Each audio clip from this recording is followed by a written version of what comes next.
निकालो, दैट आ जाएगा ऑप्शन। आगे क्वेश्चन 3 को देखो। A man in a car moving with velocity of 36 kilometre per hour, इसकी speed with respect to the car बतानी है। अ मैन की स्पीड ये खुद ही उस कार में है, कार के साथ इसका मोशन तो क्या हो गया, पैरेलल। मतलब कि जिस कार से अगर इसकी वेलोसिटी बतानी है तो वो कार भी मोशन में है, तो कार के हिसाब से अगर इसकी वेलोसिटी बताओगे तो वो रिलेटिव वेलोसिटी बनेगी। तो पैरेलल मोशन में रिलेटिव वेलोसिटी का आंसर 0 हो जाता है, चार्ली। क्वेश्चन 4 देखें। Given figure represents the speed time graph of a body moving in a straight line. How much distance does it travel during the last second stage, last 10 seconds.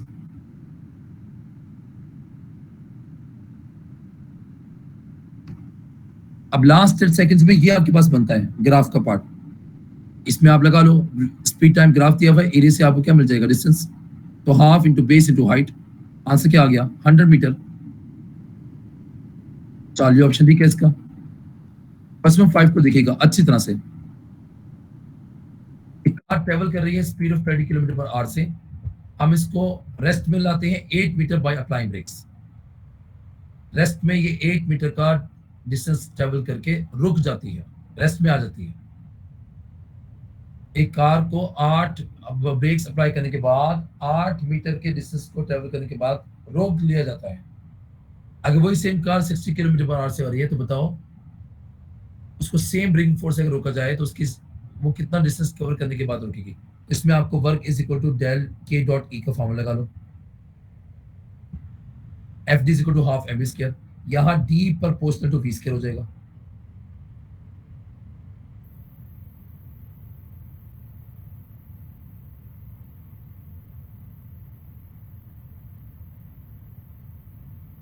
D proportional to V square हो जाएगा, फिर d2 by d1 is equal to v2 by v1 का whole square. अब जब आप speed को double कर देंगे पहले के मुकाबले में, तो फिर वो पहले मुकाबले में डिस्टेंस 4 टाइम्स ज्यादा कवर करके रुकेगी। 8 मीटर का 4 टाइम्स कर दो, आंसर 32 मीटर आ जाएगा। अच्छी तरह देखते जाइएगा। क्वेश्चन 6 को देखें।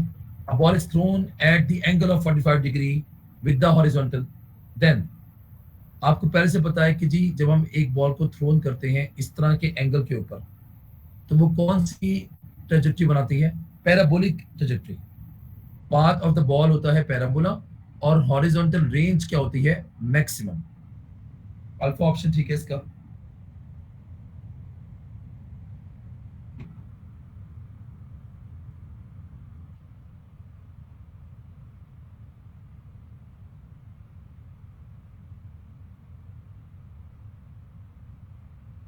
आगे चलते हैं, क्वेश्चन नंबर 7 को देखो। An object dropped from the window of a tall building hits the ground in 12 seconds, hits the ground in 12 seconds. अगर acceleration 9.8 metre per second square है तो हाइट ऑफ द विंडो बतानी है above the ground. अब एक आप समझ लो एक हाइट से आपने बॉडी को ड्रॉप किया है, इतना टाइम लेती है वो जमीन तक पहुंचने के लिए, तो बताओ जी उसकी हाइट क्या होगी। सेकंड इक्वेशन ऑफ मोशन का यूज कर लें, सेकंड इक्वेशन ऑफ मोशन का यूज कर लें, वैल्यूज पुट करें और आंसर निकाल लें। 720 मीटर आएगा, मैंने जी को 10 रख के निकाला, करीब करीब 706 मीटर बन जाएगा। अल्फा ऑप्शन ठीक है इसका।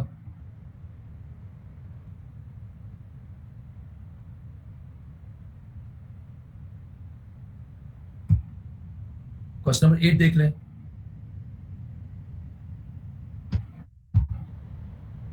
क्वेश्चन नंबर 8 में कहता है कि जी लाइट और हैवी बॉडी इनका इक्वल मोमेंटम है, बताओ which one has greater kinetic energy. अब आपने नीचे लाइट और हैवी बॉडी की बात कर दी, मतलब आपने मैस की बात कर दी है। मैस काइनेटिक एनर्जी मोमेंटम किस रिलेशन में आते हैं, kinetic energy is equal to P square by 2m।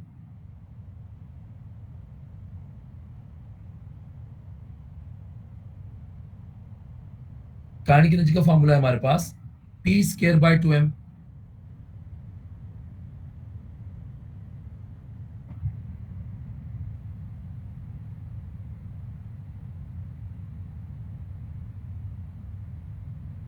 अब जिसका मैस कम होगा, जिसका मैस कम होगा उसकी काइनेटिक एनर्जी क्या होगी, ज्यादा होगी।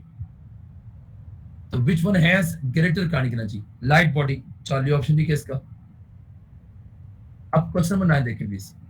टू पार्टिकल्स हैं of masses m and 4m have linear momenta in the ratio 2:1. What is the ratio of their kinetic energies? तो काइनेटिक एनर्जी का formula p square by 2m होता है। अब यहाँ पे रेशियो बना लो, kinetic energy 1 by kinetic energy 2 is equal to p1 by p2 का whole square multiply m2 bye m1 और सॉल्व कर लो। जी अस्सलाम वालेकुम। जी अस्सलाम वालेकुम। जी जी जी अल्लाह का शुक्र, आप सुनाएं।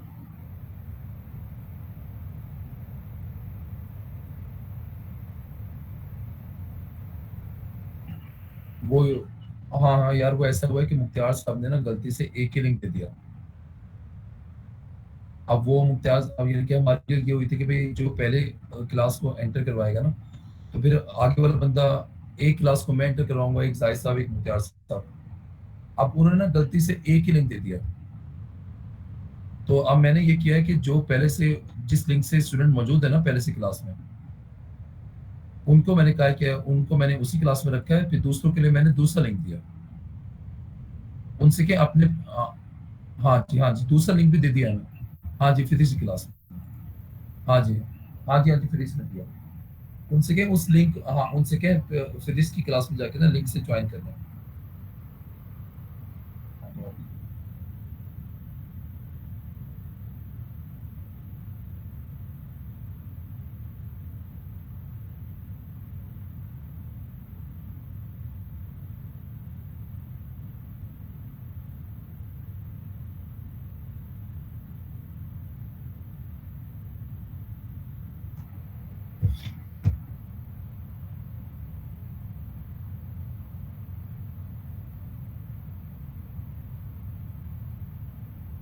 हाँ जी अभी मैडम आपको आवाज आ रही है मेरी? जी सर आ रही है।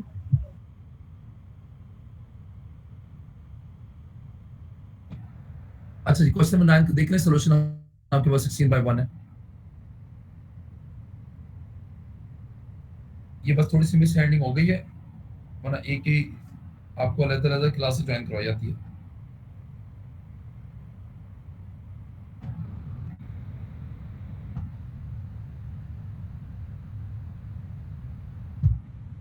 अच्छा क्वेश्चन नंबर 10 को देखें। Aeroplane is flying at a constant horizontal velocity of 600 kilometre per our. यदि एरोप्लेन, आप समझ लो कि एरोप्लेन फ्लाई कर रहा है,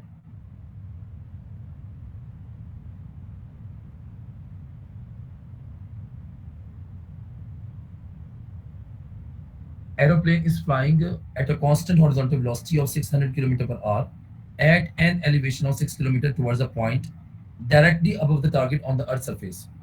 Appropriate time a pilot releases a ball so that it strikes the target at the Earth. The ball will appear to be falling is. ठीक है? हाँ जी सहर मैडम, क्लास में हो ना तुम? सहर है क्लास में?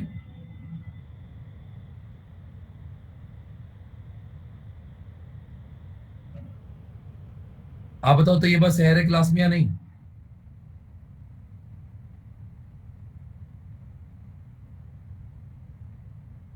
अच्छा आप देखें, हाँ यहाँ पे जब एरोप्लेन से आप बॉल को रिलीज करेंगे तो याद रखें कि बॉल को रिलीज करेंगे तो एरोप्लेन मोशन में है, तो बॉल भी मोशन में होके नीचे गिरेगी आगे बढ़ते हुए, और साथ साथ जब वो आगे बढ़ते हुए नीचे गिरी होगी तो एरोप्लेन भी फ्लाई कर रहा होगा साथ साथ स्ट्रेट, तो वो बॉल को बिल्कुल नीचे कैसे जाता हुआ दिखेगा? स्ट्रेट। पर पर्सन क्या देखेगा? जहां से गिरा है वहां से बॉल आगे बढ़ते हुए कहीं और गिरेगी, तो पर्सन के मुताबिक पैराबोलिक ट्रेजेक्टरी होगी और पायलट इन प्लेन के मुताबिक स्ट्रेट लाइन मोशन होगा। तो अल्फा में कहता है कि ball will appear to be falling on a parabolic path as seen by pilot in the plane. गलत। पायलट प्लेन में जो मौजूद है उसके मुताबिक तो ये स्ट्रेट लाइन पाथ होगा। बीटा में कहता है कि जी vertically along a straight path as seen by an observer on the ground near the target. अब person observer on the ground के मुताबिक वो स्ट्रेट पाथ में ट्रेवल करेगी, ये बात भी गलत है। On a zigzag path as seen by pilot in the plane, ये बात भी गलत है। On a parabolic path as seen by an observer on the ground near target, ये बात ठीक है। अच्छी तरह देख लेना कि शाम को भी हम इसमें से कुछ एमसीक्यू दोबारा डिस्कस कर लेंगे, लेकिन अभी फिलहाल आप अच्छी तरह देख लेगा, एक ओवरऑल ये देख लेगा भी आपका आंसर क्या बनता था। अच्छा जी, क्वेश्चन नंबर 11 में कहता है बॉल को हम ड्रॉप करते हैं from a height of 10 metre, it is embedded 1 metre in sand and stops, रुक गई, उसकी कहानी की एनर्जी बाद में सिस्टम की जीरो हो गई। तो ये तो कौन सी आपके पास कोलिजन होती है? इनइलास्टिक, और इनइलास्टिक कोलिजन में मोमेंटम कंजर्व रहता है। अल्फा ऑप्शन ठीक है इसका, और ये होगी भी कौन सी? Purely inelastic.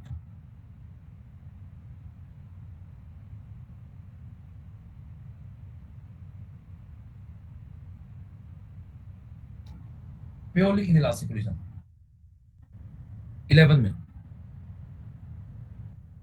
हाँ जी, क्वेश्चन नंबर 12 को देखो अच्छी तरह से।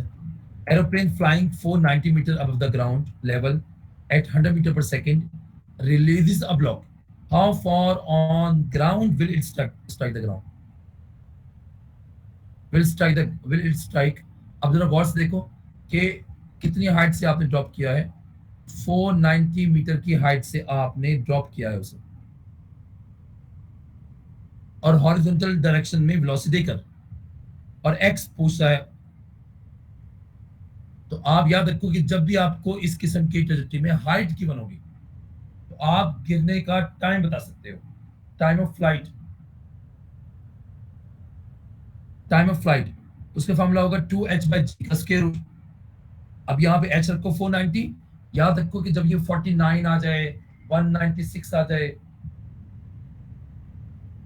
49 आ जाए, 196 आ जाए, ठीक है, और 9.8 आ जाए,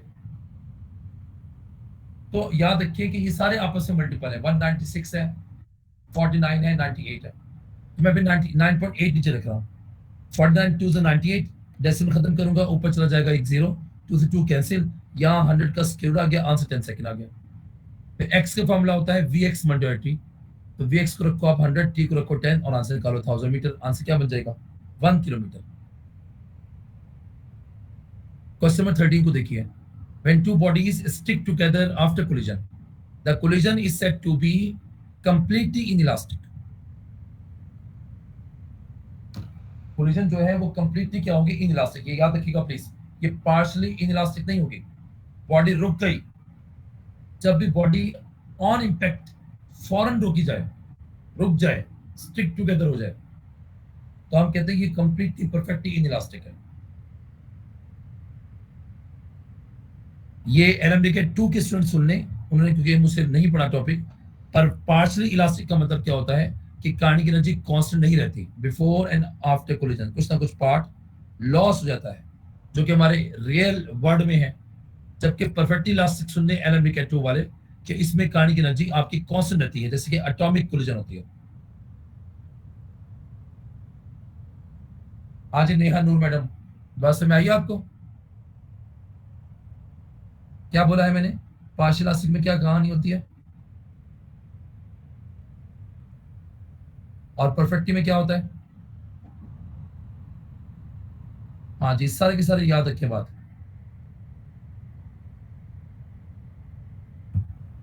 क्वेश्चन 14 को देखो। पार्टिकल ए पार्ट में ड्रॉप किया गया है हाइट से, अनदर पार्टिकल बी पार्ट में थ्रोन किया गया है हॉरिजॉन्टल डायरेक्शन में, दोनों को सेम स्पीड से, सेम हाइट से, तो करेक्ट स्टेटमेंट बताएं। यहाँ प्लीज देखें कि ये मैंने एक ड्रॉप करके बॉडी जो सीधी जमीन पे आ रही है उसके लिए बनाया हुआ स्केच, सीधी जमीन पे आ रही है, और यहाँ पे एक पैराबोलिक ट्रेजेक्टरी वाले का स्केच बनाया हुआ, ये आगे बढ़ते हुए नीचे आ रही है। तो first body straight path cover करेगी, second body curve path cover करेगी। दोनों के केस में अगर मैं टाइम निकालूं इनके हाइट के रेफरेंस से, तो दोनों के केस में फॉर्मूला टाइम उस हाइट को कवर करके नीचे आने का सेम बनता है। इसका मतलब यह है कि भाई इन दोनों का जमीन पे पहुंचने का टाइम ठीक सेम होगा। पर सर ये कैसे मुमकिन है? एक स्ट्रेट पाथ में जर्नी कवर कर रहा है और एक कर्व पाथ में जर्नी कवर कर रहा है।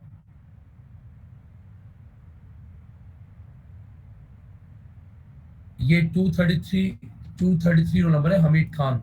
आप अमूमन लेट आते हो, अब नेक्स्ट के दिन तुम लेट आए ना, तुम्हारी हंसी नशी कर दूंगा मैं। तुम्हारे यहाँ पे नौकर नहीं बैठे हुए ये तुम्हें मीटिंग में ज्वाइन करवाए?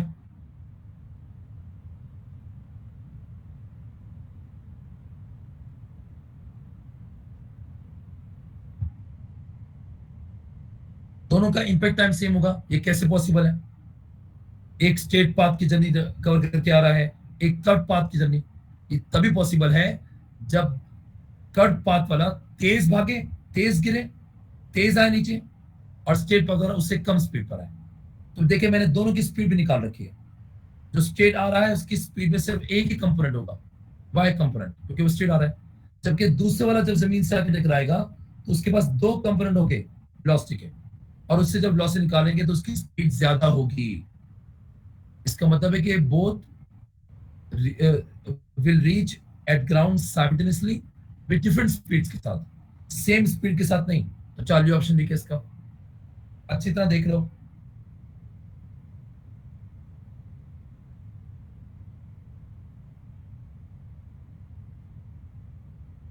क्वेश्चन 50 में कहता है कि maximum range of a gun on horizontal train is 16 kilometre. एक हॉरिजॉन्टल ट्रेन पे रखी हुई जो गन है उसकी मैक्सिमम से मैक्सिमम रेंज 16 किलोमीटर है। 16 किलोमीटर, मीटर नहीं। अगर जी को हम 10 यूज करें तो व्हाट मस्ट बी द मजल वेलोसिटी जिससे वो मारा गया है, शेल, उस गन से शेल जिस स्पीड से मारा गया है वो स्पीड बताओ। यहाँ पे आप आर मैक्सिमम का फॉर्मूला लगा लो, V I square over G. Maximum की जगह पे 16 क्रॉस 10 की और 3 करो, साइन 2 इंटू 45 डिग्री, साइन 91 आ जाएगा। वी आई स्क्वायर ओवर 10 करें सिंप्लीफाई आप, 16 मल्टीप्लाई 10 के 4 का स्क्वायर रूट, 16 का स्क्वायर रूट 4 आ गया, 10 के 4 का स्क्वायर रूट 10 के 2 आ गया, आंसर 400 मीटर पर सेकंड आ गया।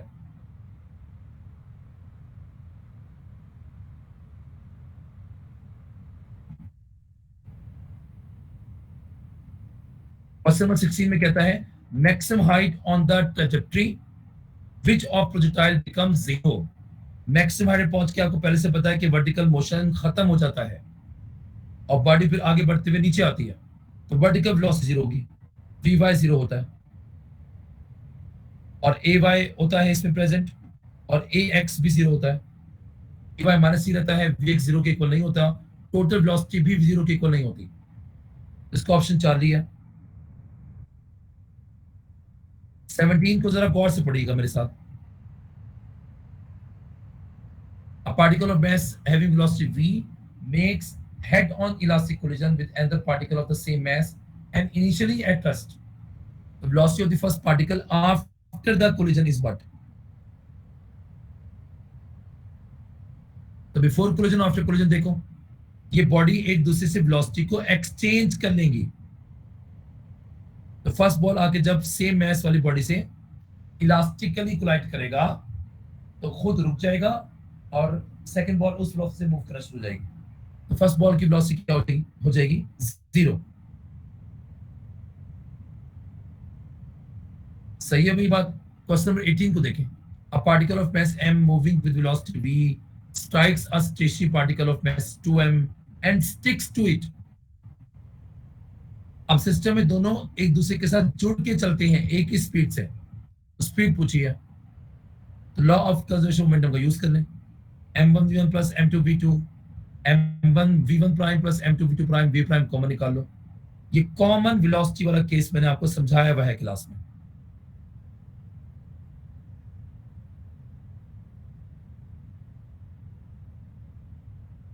अब यहाँ वैल्यूज को पुट कर लें और आंसर निकाल लें। वी प्राइम निकालना है आपने,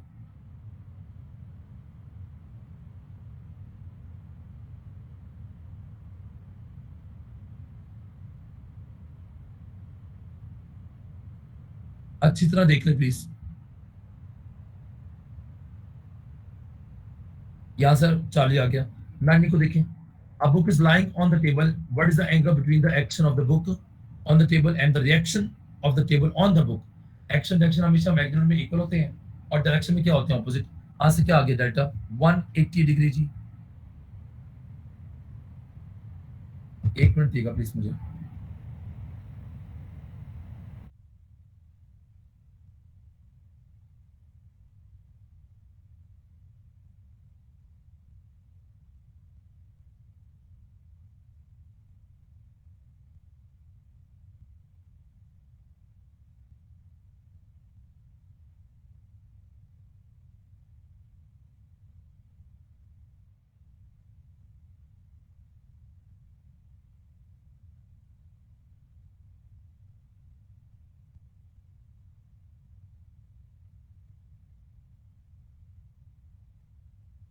स्प्रिंग, एक स्प्रिंग जो है वो वर्टिकली सस्पेंडेड नहीं है, ये स्प्रिंग वर्टिकली सस्पेंड नहीं है। जब इसको गिराया जाएगा तो इसका वेट कहां पे एक्ट करेगा? डाउनवर्ड। बदले में इसमें क्या पैदा होगा? Tension T.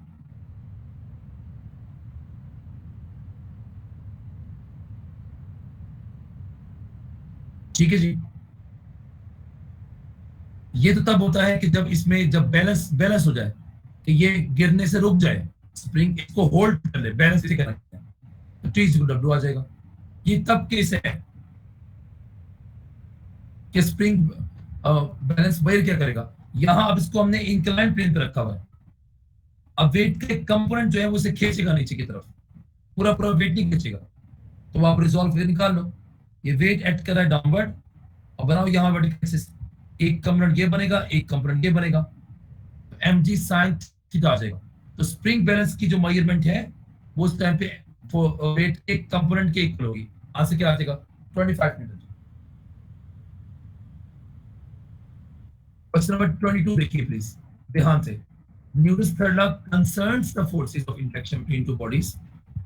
Which of the following statement according to the third law is not correct? Not correct. Two forces must be of the same type, ये बात करेक्ट है। मतलब ऐसा नहीं हो सकता कि आप एक्शन रिएक्शन को इलेक्ट्रिक फोर्स और मैग्नेटिक फोर्स में काउंट करना शुरू कर दो। सही है। Two forces must act on different bodies, ये बात ठीक है बिल्कुल। एक्शन किसी पर होता है, रिएक्शन किसी पर होता है। Two forces are always opposite direction, ये बात भी ठीक है। Two forces are equal and opposite to the bodies are in equilibrium, ये बात गलत है। इक्विलिब्रियम वाली फोर्सेस है ही नहीं ये इक्विलिब्रियम वाली फोर्सेस तो वो होती हैं जो सेम बॉडी पे एक्ट करती हैं, मैग्नीट्यूड में इक्वल, डायरेक्शन में ऑपोजिट होकर सेम बॉडी पे एक्ट करती हैं, वो वाली होती हैं फोर्सेस। तो डेल्टा ऑप्शन ठीक है इसका। 23 जी, 23 को ध्यान से प्लीज देखिएगा। एक वैगन इस वेट है 1000 केजी, वो मूव कर रही है इस वेलोसिटी से 50 kilometre per hour on a smooth horizontal trail. Smooth का मतलब है कि वहां पे नेग्लिजिबल होगी फ्रिक्शनल फोर्सेस।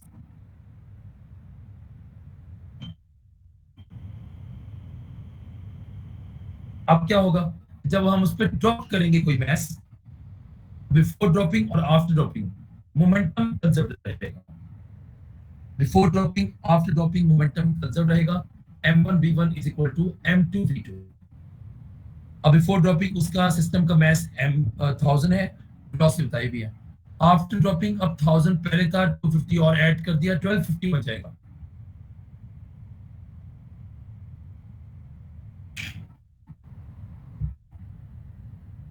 ठीक है भाई, ये बात अच्छी तरह से। आंसर V2 का 40 आ गया, 40 किलोमीटर पर आवर जी।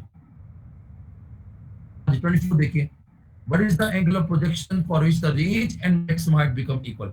तो हाइट और रेंज में ये रिलेशन होता है। अगर यहाँ रेंज और हाइट इक्वल हो गए तो tan theta is equal to 4 आ जाएगा, theta is equal to tan inverse 4 आ जाएगा। आंसर ये क्या आ जाएगा? 36 डिग्री।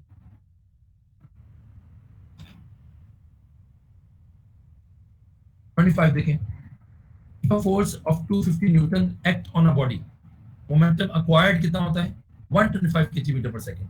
तो what is the period for which force acts on the body.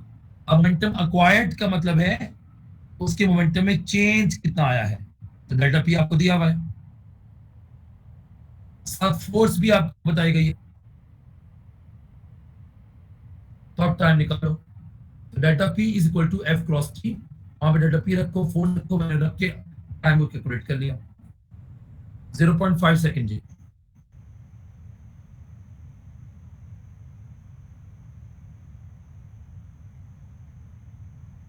हाँ भाई क्लियर ये बात रखी इसको।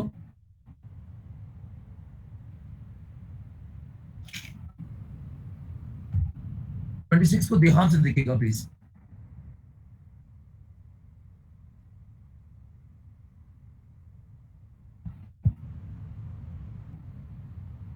कहता है बुलेट है उसका मास 5 ग्राम है, moving with velocity 100 metre per second, penetrate करता है वुडन ब्लॉक को 6 सेंटीमीटर तक, यानी ये डिस्टेंस हो गया, जो उसकी इनिशियल वेलोसिटी हो गई। और पेनिट्रेट अगर रुक जाएगा तो फाइनल वेलोसिटी क्या हो जाएगी, 0. And force imposed by the bullet on the block is what. अब फोर्स को निकालने के लिए आपको mass टाइम्स ऑफ एक्सेलरेशन चाहिए होता है, या फिर वहां delta P by delta T देख लो. अब टाइम तो है नहीं, डिस्टेंस है, तो मैंने ये third equation of motion use कर ली है. 2as is equal to v square minus k square. s की जगह वैल्यू रखी है 6 सेंटीमीटर की, vf 0 का vi रखा है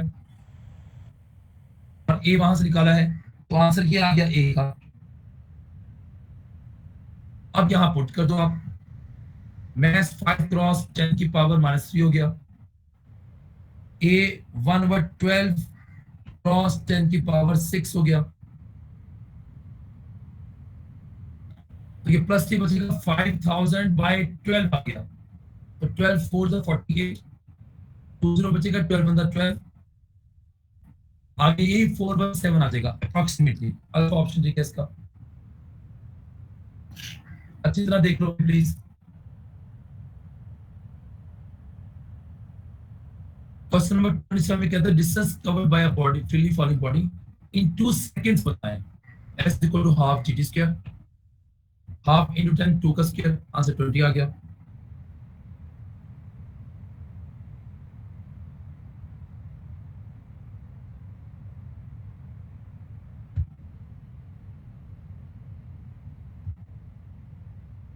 अच्छा जी, क्वेश्चन नंबर 28 देखें.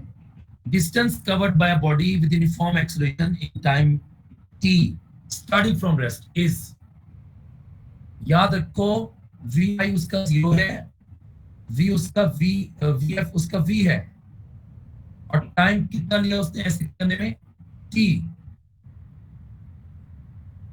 अब अगर आप निकालना चाहते हो वेलोसिटी को इन्वॉल्व करके, तो s का फॉर्मूला बनेगा v average multiply t, 0 plus v/2/t, तो ये हाफ vt बनेगा. vt नहीं होता, ये vt नहीं बन सकता, ये मैंने आपको इक्वेशन मोशन लिखवाई भी थी. हाँ, at²/2 बन सकता है, ये बात ठीक है. 28 का अल्फा ऑप्शन ठीक है जी.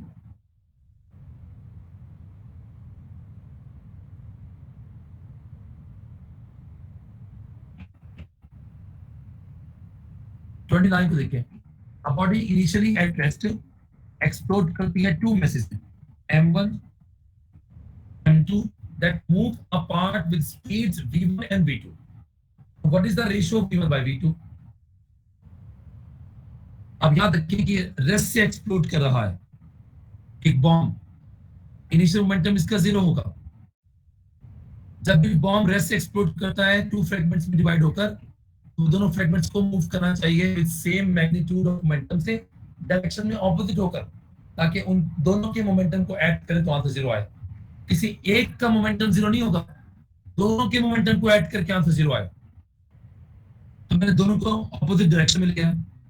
एक का मैस m1 कर दिया, v1 वेलोसिटी कर दी, एक का मैस m2 कर दिया, v2 वेलोसिटी कर दी, और फाइनल मोमेंटम निकाल लिया.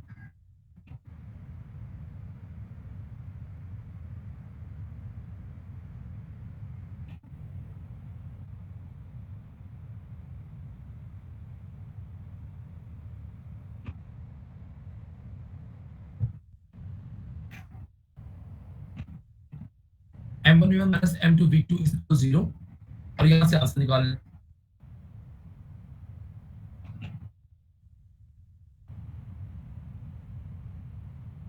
हाँ जी, 257 उमर कयूम, आप खैरियत से आप ज्वाइन कर रहे हैं.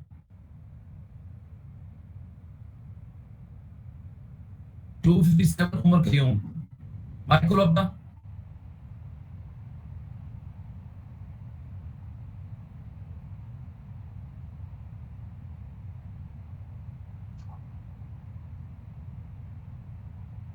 हाँ जी, क्वेश्चन नंबर 30 को देखें please. Trajectory of a projectile flying against strong air currents. Strong air currents. अगर strong air currents हो तो कभी भी ये पैराबोलिक ट्रैजेक्टरी मेंटेन नहीं रख सकता, फौरन गिर जाएगा.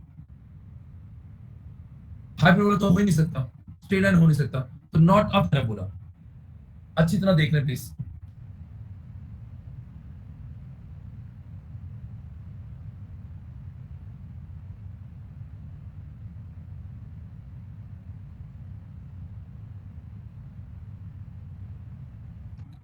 Thirty one G, objective with the mass of 10 KG है, मूव कर रहा है constant velocity of 10 metre per second, constant force at 4 second तक, और उसकी स्पीड तेज हो जाती है 2 मीटर पर सेकंड पे, पर ऑपोजिट डायरेक्शन में, ऑपोजिट डायरेक्शन में। तो एक्सप्रेशन प्रोड्यूस इन इट बताओ। क्वेश्चन को गौर से पढ़ना।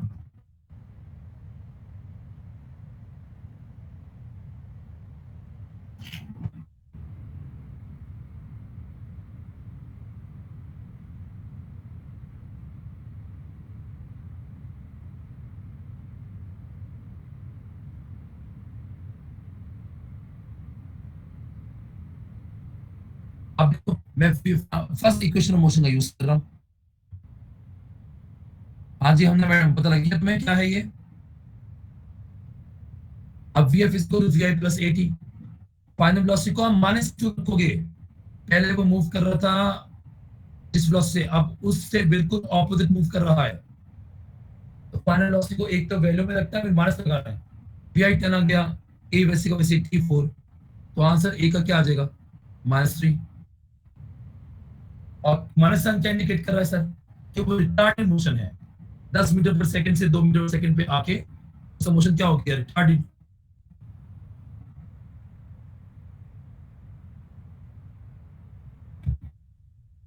हाँ जी क्वेश्चन नंबर 32 देखिए प्लीज। फोर्स फैक्टर दिया हुआ है, applied on mass is represented as 6i - 8j + 10k, और एक्सेलरेट करता है with 1 metre per second square. What will be the mass of the body? Mass is equal to F/m। अब जब भी आपको फोर्स ऐसे दी जाएगी तो आप इसका मैग्नीट्यूड कैसे निकालते हो, I कंपोनेंट का स्क्वायर प्लस J कंपोनेंट का स्क्वायर प्लस K कंपोनेंट का स्क्वायर। तो इसको सॉल्व करोगे आंसर 100 200 आ जाएगा। रख दो यहाँ पर। अब 100 into 2 अंदर कर दो, √2 बाहर आ जाएगा, 100 बाहर आके 10 बन जाएगा। आंसर 10 √2 है। अल्फा ऑप्शन ठीक है इसका। ठीक है मेरी बात।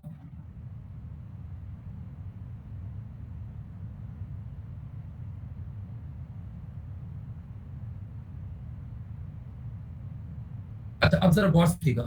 Graph shows how the force acting on a body varies with time.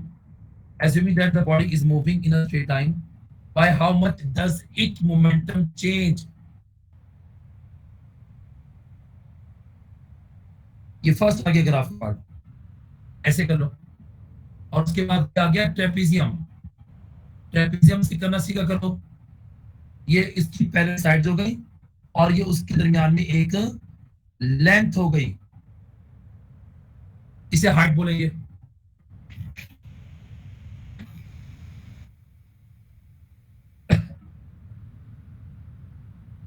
ए और बी आ गया। ये आपके पास पैरेलल साइड्स हैं जो एरो के साथ दिखा रहा हूं मैं। ए पूरे का पूरा एरो 6 है, अभी पूरे का पूरा एरो 2 है, और हाइट 6 - 2 है। आप देखो डेटा पे, जब आपको फोर्स टाइम ग्राफ दिया जाए और आपने निकालना हो मोमेंटम चेंज, तो आप इसका एरिया निकालते हो। एरिया F×T ही बनता है। अब देखो A1 + A2 क्या हुआ, A1 तो रेक्टेंगल का हो गया, A2 half into sum of parallel sides, अब multiply by height 6 - 2। Sir height तो वर्टिकल नहीं होती, बस पैरेलल साइड्स में जो लेंथ होगी उसे हाइट बोलोगे आप। परपेंडिकुलर डिस्टेंस,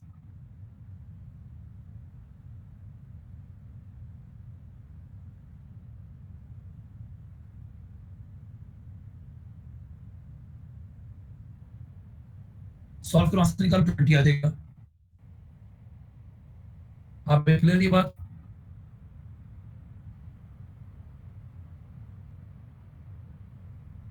कौन बोल रही हो?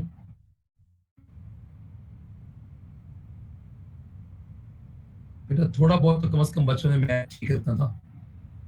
इतनी बेसिक बात है ये। क्या बात बतानी है इसमें मुझे आपको, पहले तो मुझे ये पता लगे उसके एरिया का फॉर्मूला जो आपको आता नहीं है। ये दो पैरेलल साइड्स हो गई, और इनके बीच जो लेंथ है परपेंडिकुलर लेंथ, उसे हाइट बोलते हैं। क्लास में करवाई हुई मैंने बात।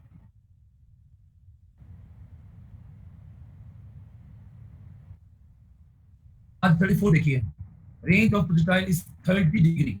At 30 degree is R30 and 60 degree is R60. Then दोनों वो एंगल्स हैं जिनका सम 90 होता है, जिनका सम 90 होता है। तो सेम इनिशियल स्पीड के ऊपर इन दो एंगल्स पे अगर एक प्रोजेक्टाइल को मारा जाए तो रेंज इक्वल आ जाती है। डेल्टा ऑप्शन जी कैसे का, ठीक है भाई। ये बात इनिशियल वेलोसिटी को सेम करना पड़ेगा। 35G, body of mass 2 kg is moving with a velocity 8 meter per second on a smooth surface.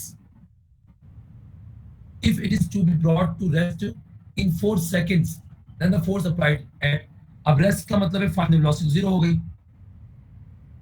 मैंने पहले भी कहा है फोर्स या तो निकालो ma के रिलेशन से, वहां नहीं मिल रहा तुम्हें एक्सेलरेशन और मैं, तो वहां पे delta p by delta t कर लो, वही किया है मैंने। और डेल्टा p इस वक्त आएगा mv, जस्ट mv, बिकॉज वो रेस्ट में आ गया है। मैस पुट करो, v पुट करो, t पुट करो और आंसर निकालो। 4 है उसका ऑप्शन जी, अल्फा।